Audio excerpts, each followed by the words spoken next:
আসসালামু আলাইকুম, সবাই কেমন আছেন? আশা করি সবাই ভালো আছেন। অনেকে হচ্ছে থাই অ্যাগ্লিলিমা চায়, ওটার জন্য আমরা এতদিন দিতে পারিনি, কারণ হচ্ছে স্টক আউট ছিল।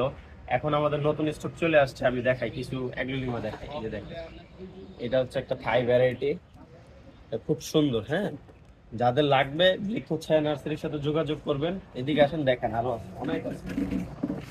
মাশাআল্লাহ, গাছগুলো খুবই সুন্দর আর হেলদি। হ্যাঁ, কালার গুলো যা দেখতেছেন সেম একই কালার দেওয়া হবে, এগুলো সব থাই সেম একই কালার দেওয়া হবে। যার যার লাগবে আমাদের সাথে যোগাযোগ করবেন। স্টক ভরপুর আছে, এখানে আরো আছে, বিভিন্ন কালার আছে। স্টক আমাদের অনেক আছে, যার যার লাগবে আমাদের সাথে যোগাযোগ করবেন।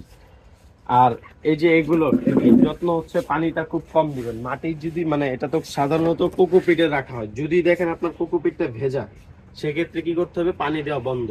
আপনার হাত দিয়ে দেখবেন, যদি দেখেন কোকোপিটটা শুকনা থাকে, সেক্ষেত্রে পানি দেবেন। আর এই গাছগুলো পানি দেওয়ার নিয়ম হচ্ছে 1 সপ্তাহ পর পর পানি দিলে সবচেয়ে ভালো থাকে। আর হচ্ছে পানি দেওয়ার পরে এই যে পাতাগুলো থাকে, এটা হচ্ছে নর্মাল সাদা পানি, হচ্ছে যে পরিষ্কার পানি বলে, ওইটা দিয়ে পরিষ্কার রাখবেন। তাহলে গাছগুলো খুব সুন্দর থাকবে, ভালো থাকবেন। এরকম গাছের ভিডিও চাইলে আমাদের সাথে যোগাযোগ করুন। আসসালামু আলাইকুম।